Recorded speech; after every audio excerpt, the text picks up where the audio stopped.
અને ક્યારેક તો એવો અનુભવ થાય, આ ગ્રંથોનો અભ્યાસ કરીએ તો એવો મનમાં ભાવ આવે કે વ્યાસજી અને વાલ્મીકીજી જેવા મહાપુરુષ આપણી સંસ્કૃતિમાં ન થયા હોત તો આપણે કેટલા ગરીબ હોત, આપણે કલ્ચરલી કેટલા ગરીબ હોત, સાંસ્કૃતિક રીતે હું ને તમે કેટલા ગરીબ હોત.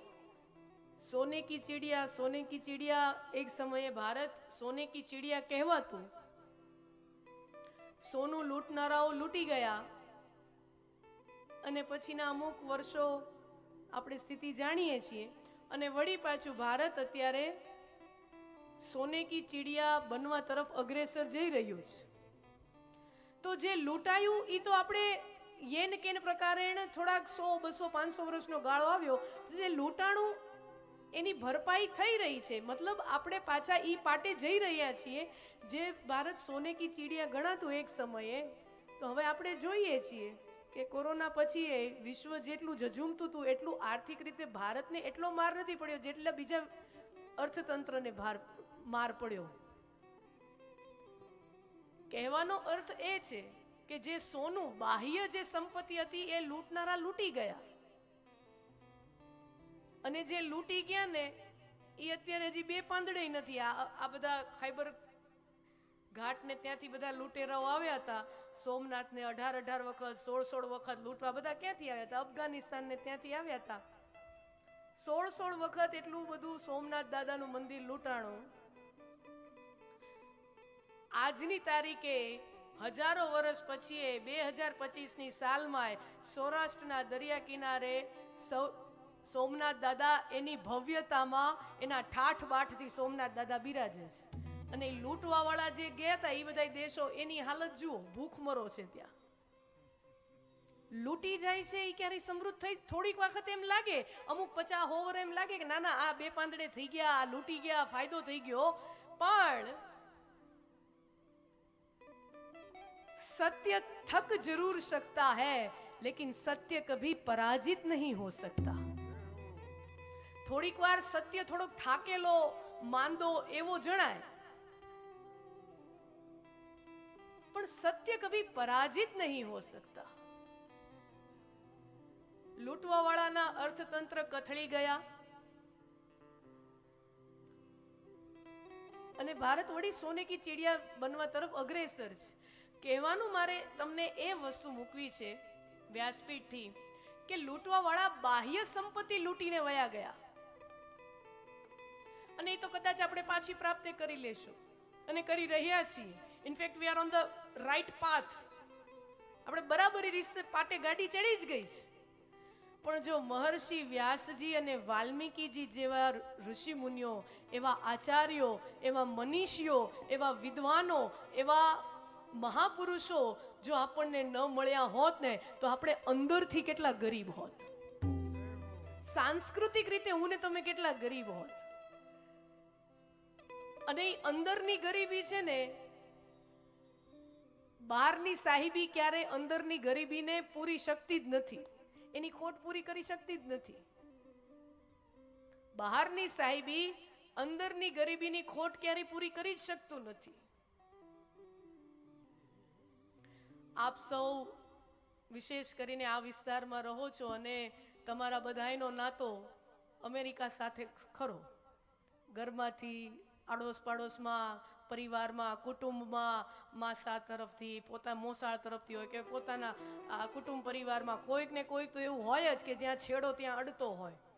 પોતાનું પરિવારજન, મિત્રજન, કોઈક ને કોઈ હોય કે ત્યાં કોઈક તો તમારું સગું વાલું મિત્ર ત્યાં હોય ને હોય જ. આ વિસ્તાર જ છે, ડોલરીયો વિસ્તાર છે ને તમારો. એટલે તમે તો ઈ જગત સાથે, તમને ત્યાંની વાયરાઓ મળે, ત્યાંની વાતો મળે, ફોનમાં તમે વાતો થતા હો. બાહ્ય સમૃદ્ધિ ગણી અને એની ના નથી ને એની નિંદાય નથી, બહુ જરૂરી છે. આપણા ઋષિ મુનિઓએ સંપત્તિની નિંદા કરી જ નથી,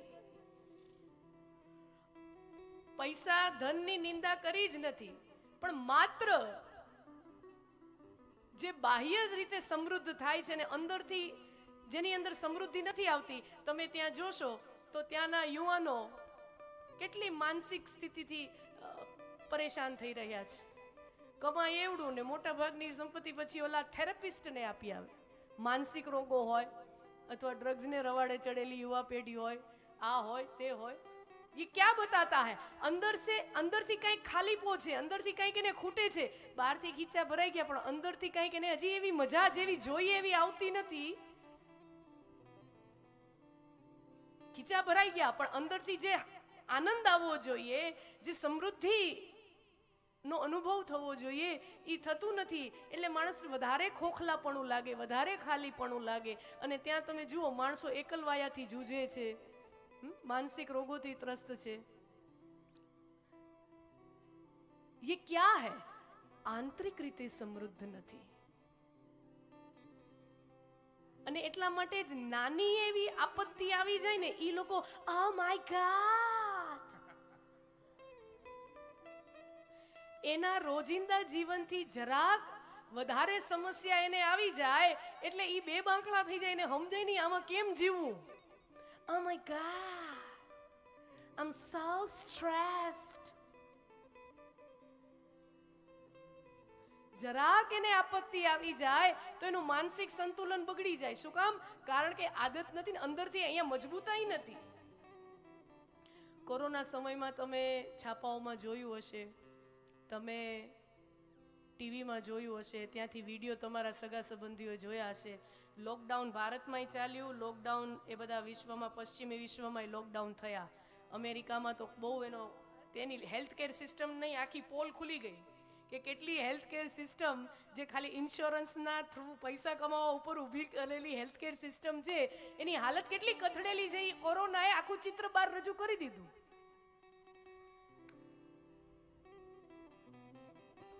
તો તમે એ દ્રશ્યો જોયા હશે, ખાસ કરીને ભાઈઓને તો આવા સમાચારોમાં બહુ રસ પડતો હોય। ત્યાં મોટા મોટા શોરૂમોમાં લૂંટફાટ થઈ, ટીવીના શોરૂમ, ફ્રીજના શોરૂમ, એટલા નાની મોટી વસ્તુના નહીં, આવડા મોટા મોટા ફ્રીજ પડ્યા હોય, એમાં કરિયાણાની દુકાનો હોય, આ હોય, પ્રોવિઝન સ્ટોર્સ હોય, તે હોય, ફલાણું લીકર, બધી સ્ટોર, બધામાં ચોરી, લૂંટફાટ। જરાક સમસ્યા આવી એનાથી સહન ન થયું, એની માનસિક સ્થિતિ, સંતુલન અને પ્રજાની જે પણ શાંતિ હોય ખોરવાઈ ગઈ।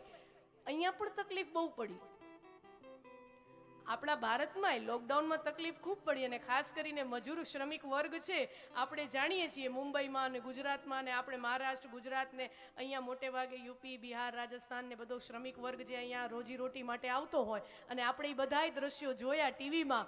એ શ્રમિક વર્ગ ગુજરાતના સીમાડા છોડીને, મહારાષ્ટ્રના સીમાડા છોડીને કદાચ 1000 કિલોમીટર બરાબર એવા એપ્રિલ મહિનામાં, માર્ચ મહિનામાં, એવા ગરમીના સમયમાં ઈ મહારાષ્ટ્ર, મુંબઈથી ને ગુજરાત, અમદાવાદ ને આ બધા વિસ્તારોમાંથી ચાલી અને પોતાના ગામડા જે વતન હોય, યુપી હોય, બિહાર હોય, રાજસ્થાન, ત્યાં જ્યાંથી આવતા હોય એ શ્રમિકો હજારોની સંખ્યામાં એને યાત્રા કરી, અને વચ્ચે તો કેટલાય શહેર આવે, કેટલાય ગામડા આવે, કેટલાય શોરૂમો હોય, કેવી દુકાનો હોય। એક એવો કિસ્સો નથી બન્યો કે કોઈ શ્રમિકે પાણો લઈને કોઈ કાચના શોરૂમ પર ફોડીને ચોરીને લૂંટફાટ કરી હોય, એક એવો કિસ્સો નથી બન્યો। તમને શું લાગે છે આની પાછળનું રહસ્ય શું હશે? ઈ તો ગામડાનો અભણ મજૂરી કરતો શ્રમિક વર્ગનો માણસ છે, ભણેલો ગણેલોય નથી, અને લોકડાઉનના સમયમાં જ્યાં અફરાતફરી અને હજારનું ટોળું ભેગું થઈ જાય ને તો કોઈ તંત્ર કામ ન કરી શકે, તોય છતાં એ પોતાના અનુશાસનમાં, પોતાની શિસ્તમાં હજારો કિલોમીટર ચાલીને ગયા, કોઈને ફરિયાદ કરીને પોતાના વતને પહોંચ્યા। રસ્તે આવેલું કોઈ ક્યાંય દુકાનોમાં, ગામોમાં, શહેરોમાં ક્યાંય ચોરી લૂંટફાટ કરી નહીં। આની પાછળનું મુખ્ય કારણ શું હશે?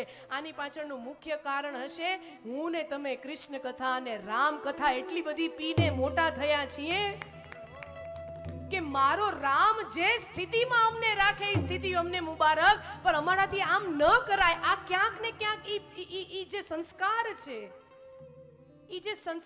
છે, એનો જે પ્રભાવ છે, ઈ મારા ને તમારા મનસ પટલની ચેતનામાં એટલો બધો અંદર ઘર કરી ગયો હોય